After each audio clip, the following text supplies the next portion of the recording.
Hace 80.000 años, la Tierra estaba dominada por el hielo. Las temperaturas descendían más de 30 grados bajo cero.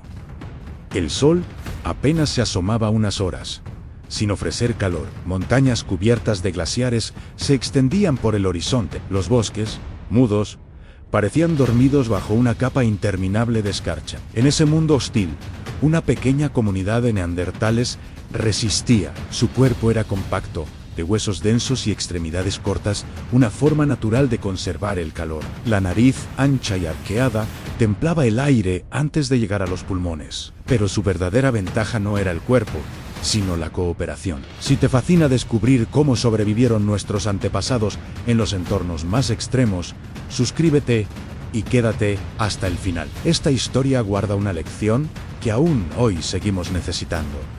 Vivían en grupos pequeños. Este clan tenía 6: 2 cazadores, una mujer embarazada, un anciano, una joven y un niño. Se habían refugiado en un abrigo rocoso, protegido de los vientos. En el centro ardía el fuego, una llama débil pero constante. No era solo calor, era defensa, alimento, memoria y vínculo. Lo mantenían vivo noche y día, alimentándolo con resina y madera seca. Perderlo podía costar vidas. Por eso guardaban rescoldos en recipientes naturales, para transportarlos cuando debían moverse. La cueva olía a humo, a piel curtida, a grasa animal. En las paredes se veían marcas de hollín. Era su hogar, no un lugar fijo, sino un refugio que cambiaba con las estaciones. El anciano, el más viejo del grupo, guiaba las decisiones. Había sobrevivido a más inviernos que nadie y conocía el lenguaje del viento. Sabía leer el color del cielo. Aquel amanecer, observó cómo la luz se filtraba entre la niebla y supo que aún quedaban unas horas de calma. Era momento Jikazaj. Los cazadores prepararon sus lanzas endurecidas al fuego. Revisaron las puntas de sílex. Todo tenía una función. Nada se hacía por azar. Cuando partieron, el aire helado mordió la piel. Avanzaban en fila, dejando huellas rectas para reducir el esfuerzo. Sus respiraciones formaban columnas de vapor. Después de varias horas de marcha, encontraron rastros de reno junto a un arroyo congelado. El anciano comprobó la dirección del viento. Señaló con la mano que rodearan el claro. No había palabras, solo gestos aprendidos generación tras generación. El reno apareció entre la niebla, un macho grande con una cornamenta fracturada. Uno de los cazadores se adelantó. El impacto lo hirió en el costado. Los otros 2 se movieron en silencio, cortándole la huida. El animal resbaló. Lo remataron con rapidez, no por crueldad, sino porque sabían que cada segundo contaba. El cuerpo fue aprovechado de inmediato. Cortaron la carne con cuchillos de piedra, separaron los tendones para usarlos como cuerdas y partieron los huesos. Nada se desperdiciaba. La grasa serviría como combustible, los huesos pequeños para fabricar herramientas. Hasta las astillas eran guardadas para encender fuego. ¿Te imaginas vivir así, donde cada recurso podía significar la vida o la muerte? Si esta reconstrucción te está ayudando a entender cómo pensaban nuestros antepasados, deja un me gusta. Regresaron antes de que cayera la noche. El viento había cambiado y la nevada se acercaba. En la cueva, la mujer mantenía las brasas vivas. Al verlos llegar, alimentó el fuego y el olor a carne llenó el aire. Comieron despacio, en silencio. El niño, hipnotizado por las llamas, manchó su mano con hollín y la presionó contra la pared. A nadie lo detuvo. Era un gesto simple, pero tenía significado. Era una marca de existencia, una huella de vida en un mundo donde el hielo borraba todo. Mientras los demás dormían, el anciano permaneció despierto. Escuchaba el viento como si conversara con él. Sabía distinguir sus matices aun cuando silbaba en ráfagas largas. La tormenta aún estaba lejos. Cuando lo hacía entrecortado, la nieve estaba próxima. Aquella noche escuchó algo distinto, un olor leve, un humo antiguo. Salió con el cazador más joven y ascendieron por la ladera. El aire era denso y cortante. En la distancia, bajo una roca, vieron un círculo de piedras ennegrecidas y restos de ceniza. No era fuego natural. Alguien más había estado allí. Regresaron sin hablar. En el refugio, el anciano miró las llamas con el ceño fruncido. Los demás comprendieron sin palabras No estaban solos. Las huellas encontradas eran anchas, humanas. Podían ser otros neandertales o tal vez algo distinto. En un mundo tan vacío, la posibilidad de otros grupos era inquietante y esperanzadora a la vez. Esa noche reforzaron la entrada de la cueva con ramas y huesos grandes. El fuego se mantuvo bajo para no ser visto. El niño durmió entre los adultos, protegido por los cuerpos de los demás. La mujer cubrió su vientre con piel extra. Nadie pronunció una palabra, pero todos compartían el mismo pensamiento. La supervivencia dependía de permanecer unidos. A lo largo de la historia humana, la cooperación ha sido nuestra herramienta más poderosa. Si te interesa entender cómo empezó esa fuerza colectiva que aún nos define, comparte este vídeo a cada nuevo espectador. Ayuda a mantener viva esta llama del conocimiento. Al amanecer, el viento se calmó. El anciano decidió salir de nuevo con 2 cazadores para inspeccionar el valle. Debían saber si los extraños estaban cerca o si solo habían pasado. Empacaron lanzas, cuchillos y un pequeño trozo de brasa. Caminaron durante horas sobre un terreno que parecía no tener fin. La nieve cubría los rastros recientes, pero el anciano notó detalles invisibles para ojos inexpertos en ramas rotas, un olor tenue a grasa quemada. Todo apuntaba a presencia humana. No sabían si era peligro, oportunidad o simple coincidencia. Regresaron al atardecer, agotados y sin certezas.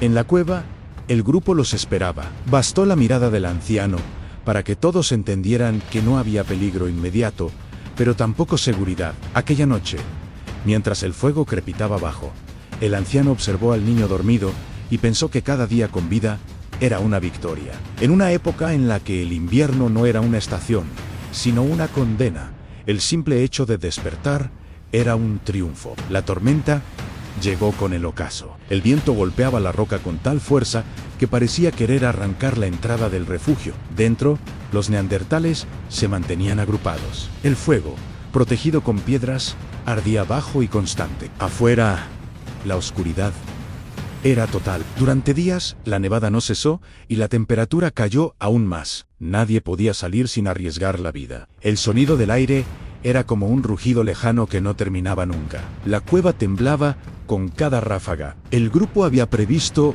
esa posibilidad. Habían almacenado carne seca. Cada miembro tenía un papel. El anciano cuidaba el fuego.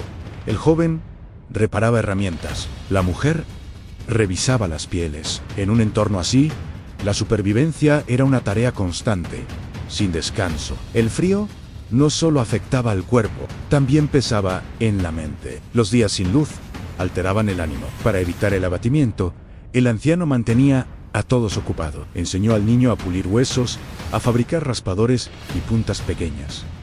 El trabajo mantenía las manos activas. Sabía que un grupo distraído podía rendirse incluso antes que el hambre. Si te sorprende la resistencia de estos grupos, piensa que nuestra propia especie heredó esa misma capacidad de adaptación. Suscríbete para seguir explorando como los primeros humanos. Moldearon el mundo que hoy habitamos. Pasaron semanas dentro del refugio. El humo ennegreció el techo. De vez en cuando abrían la entrada para ventilar, y el aire helado entraba como una cuchilla. Cuando el viento cambió de tono, el anciano comprendió que la tormenta había terminado. Salieron con precaución. El valle estaba cubierto por una capa blanca uniforme. Era como si el mundo hubiera sido borrado y vuelto a empezar. Exploraron el entorno para comprobar si la casa seguiría siendo posible. Encontraron ramas desplazadas y restos de ceniza dispersa, señales que el viento no podía haber creado. Otro grupo humano había pasado por allí. Las huellas eran anchas, similares a la suya. El hallazgo cambió la percepción del clan. Si existían otros, la especie seguía viva más allá de ese valle. Aquella noche, alrededor del fuego, no hubo palabras, pero el silencio tenía un matiz nuevo. Donde antes reinaba la desconfianza, ahora había esperanza. El anciano decidió esperar el deshielo antes de moverse hacia el sur, donde el terreno sería menos cruel y la casa más abundante. Durante los días siguientes, la vida se ordenó de nuevo. El niño ayudaba a mantener el fuego y aprendía a encender chispas golpeando piedra contra piedra. La joven raspaba pieles. El cazador más joven reforzaba lanzas y cuchillos, y la mujer embarazada comenzaba a sentir los primeros movimientos de su hijo. Todo era precario, pero funcionaba. La cueva se había convertido en un pequeño universo cálido en medio de un planeta de hielo. El nacimiento ocurrió una noche sin viento. Afuera, el mundo seguía congelado, pero dentro del refugio se oía el llanto del recién nacido. Fue un sonido agudo, breve, que quebró el silencio como una chispa en la oscuridad. Todos se movieron alrededor del fuego. Las mujeres limpiaron al niño con trozos de piel, lo envolvieron en piel de ciervo y lo acercaron al pecho de su madre. El anciano observó en silencio. En un mundo donde casi nada sobrevivía, esa vida nueva era un milagro. No había celebración ruidosa, solo respiraciones profundas, gestos lentos y una sensación compartida de triunfo. El fuego ardía más fuerte aquella noche, como si entendiera su propio papel en la historia. El clima empezó a suavizarse. La nieve se fundía en los bordes del valle y el aire olía distinto, más húmedo, más vivo. Los animales regresaban, dejando huellas frescas en el barro reciente. Era momento de decidir quedarse o partir. El anciano reunió a los adultos, evaluaron las reservas de carne, el estado del recién nacido y la distancia hasta el siguiente valle. La decisión fue rápida. Enviarían una expedición de reconocimiento. 2 cazadores saldrían con la primera luz. Caminaron siguiendo el curso de un río semicongelado, donde el agua aún susurraba bajo la capa de hielo. Vieron rastros de huros y ramas mordidas, una señal clara de que las manadas volvían. También encontraron una cueva más amplia, seca y protegida por una pared natural. Allí había indicios de antiguos fuegos, quizás de otro grupo que la había usado antes. Marcaron su entrada con piedras y regresaron. Al escuchar su relato, el anciano comprendió que debían trasladarse antes de que el invierno regresara con fuerza. Prepararon el viaje con precisión. Las pieles se enrollaron, las herramientas se guardaron en bolsas de cuero y el fuego fue trasladado cuidadosamente. Rescoldos vivos protegidos con musgo húmedo dentro de una concha cóncava. Si se apagaba, encenderlo de nuevo podía ser imposible. El niño caminaba junto a la mujer, que sostenía al recién nacido. El anciano cerraba la marcha, observando cada huella para no perder el rumbo. Avanzaban despacio, pero con constancia. A nadie hablaba. El silencio era una forma de conservar energía y atención. Tras 2 días de camino, alcanzaron la nueva cueva. Era más profunda y tenía un estrecho corredor que detenía el viento. Allí, encendieron el fuego con las brasas traídas desde el refugio anterior. Aquella llama era la misma que los había acompañado durante meses. Un hilo continuo que unía sus pasos. No representaba solo calor, sino continuidad, la prueba de que la vida podía trasladarse sin romperse. Las semanas siguientes trajeron una calma tensa. El grupo cazaba pequeños animales, recolectaba raíces y secaba carne sobre piedras calientes. Las mujeres cosían pieles usando punzones de hueso y tendones. Cada costura bien hecha era una noche menos de temblor. El niño Mayoere aprendía a leer las huellas sobre la nieve, a distinguir la dirección del viento, a escuchar los sonidos ocultos del bosque. El hielo le decía con gestos y murmullos: no mata rápido, mata a quien no mira. No existían jerarquías formales, pero sí respeto. Las decisiones se tomaban en conjunto, escuchando al más experimentado. El conocimiento no se imponía, se transmitía. Cada gesto, cada herramienta, cada mirada era una enseñanza. Cuando un miembro enfermaba, no se le abandonaba, se le alimentaba con caldos tibios, se le cubría con pieles, se le daba agua derretida, gota a gota. Algunas veces morían, pero otras resistían. Y cada vez que uno sobrevivía, todo el grupo aprendía algo nuevo sobre la vida. Al caer la noche, se reunían alrededor del fuego. Nadie hablaba mucho, pero en la quietud compartida había comunicación. Los cuerpos se calentaban unos a otros, y la respiración común llenaba la cueva como una melodía lenta. Si alguien moría, el grupo lo enterraba en el borde del refugio, cubierto con piedras, herramientas y fragmentos de hueso. No era superstición, era respeto. Tal vez intuían que la muerte no era el fin, sino un regreso. Los arqueólogos, milenios después, encontrarían esas tumbas y hablarían de rituales. Pero para ellos no eran rituales, eran gestos humanos. El invierno regresó, menos cruel, pero igual de silencioso. El grupo resistió. El niño creció, aprendió a tallar piedra y a fabricar puntas nuevas. Las mujeres enseñaron a las más jóvenes a coser y secar carne. Los cazadores saldrían en pequeños grupos y regresaban antes del anochecer. La vida era dura, pero estable. Habían aprendido a anticiparse al frío y a leer los signos del cielo. Sabían que cuando los cuervos volaban bajo, la nevada estaba cerca. Sabían también que el fuego debía alimentarse con madera seca recolectada días antes, porque el bosque no perdonaba la improvisación. Con el paso del tiempo, la cueva se llenó de signos. En una pared, el niño dejó la marca de su mano junto a otras más pequeñas. Era una señal para los que vendrían después.